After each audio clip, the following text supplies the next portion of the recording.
Hello family. Alors, heureux de vous retrouver une fois de plus dans cette nouvelle capsule vidéo. Pour ceux qui me découvrent pour la toute première fois, je suis James Kwakwa, coach d'anglais certifié, par ailleurs ingénieur de formation.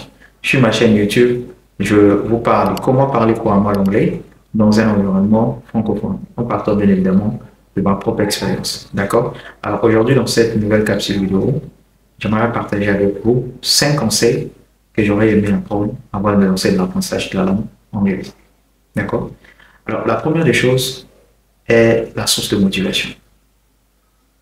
Vous voulez vous lancer de l'apprentissage de la langue anglaise, posez-vous la question de savoir pourquoi je veux apprendre l'anglais. D'accord? Pourquoi je veux apprendre l'anglais? Qu'est-ce qui me motive? Parce que plus votre source de motivation sera grande, plus vous serez déterminé à atteindre votre objectif. La deuxième des choses c'est de changer de mentalité. En réalité, très souvent, on a tendance à considérer l'anglais comme une matière. D'accord? Et ce qui rend naturellement son apprentissage un peu plus difficile. À partir d'aujourd'hui, vous devez considérer l'anglais comme une langue de communication. Et bien évidemment, quand vous allez commencer à apprendre, vous allez commettre des erreurs. Donc, vous ne devez pas avoir peur de vous exprimer sous prétexte que vous allez commettre des erreurs, ce qui est normal, d'accord? Mais quand vous avez l'opportunité de vous exprimer, vraiment profitez, bien que au début vous allez commettre des erreurs, mais ça fait partie justement du processus d'apprentissage, d'accord? Ensuite, la troisième des choses, je dirais, exposez-vous au maximum à l'anglais. Alors quand je parle de vous exposer au maximum à l'anglais, ça peut être si vous avez l'habitude d'aimer suivre les vidéos, essayez de suivre également les vidéos en anglais.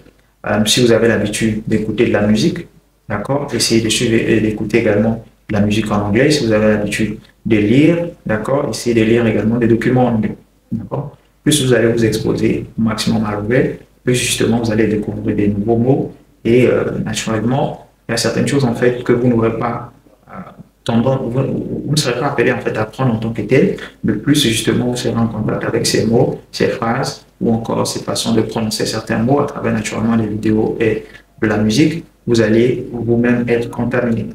D'accord?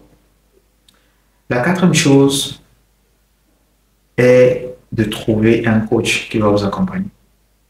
Alors, très souvent, on s'est dit que bon, on peut apprendre l'anglais seul. Je vous assure, cher ami, c'est pas évident. D'accord? Aujourd'hui, tu peux décider en fait d'apprendre l'anglais tout seul, mais c'est une motivation qui ne va pas vraiment durer. D'accord? Tu vas commencer aujourd'hui, demain, tu vas t'arrêter.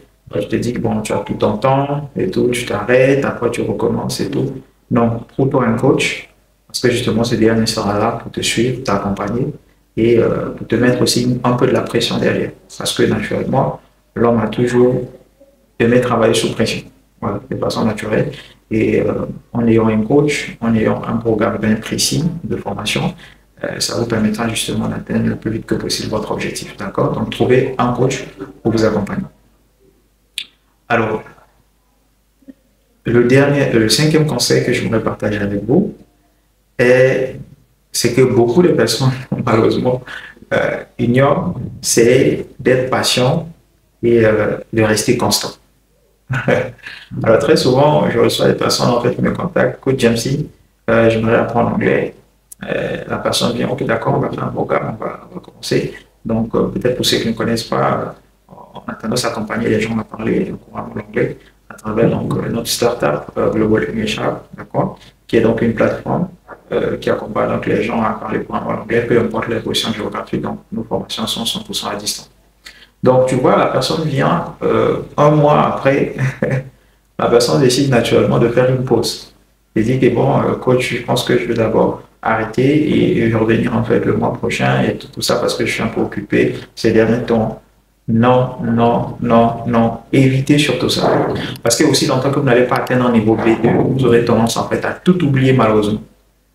Voilà, vous aurez tendance à oublier vos vocabulaires, à oublier vos expressions. Donc, restez constant et patient surtout patient parce que c'est une langue.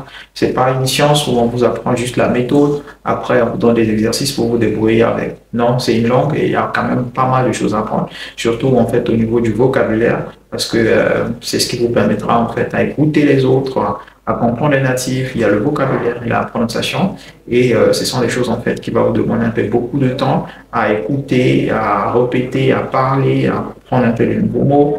Donc ça demande de la patience, ça demande vraiment de la constance.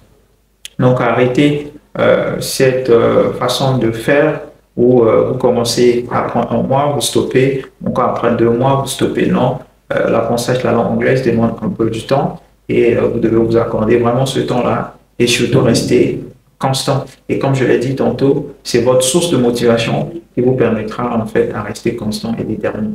Donc quand vous n'avez pas vraiment une source de motivation en tant que telle, essayez vraiment de trouver une source de motivation, quelque chose qui peut vous motiver et qui va vous aider naturellement à garder vraiment, on va dire, cette soif, cette envie de vouloir apprendre anglais.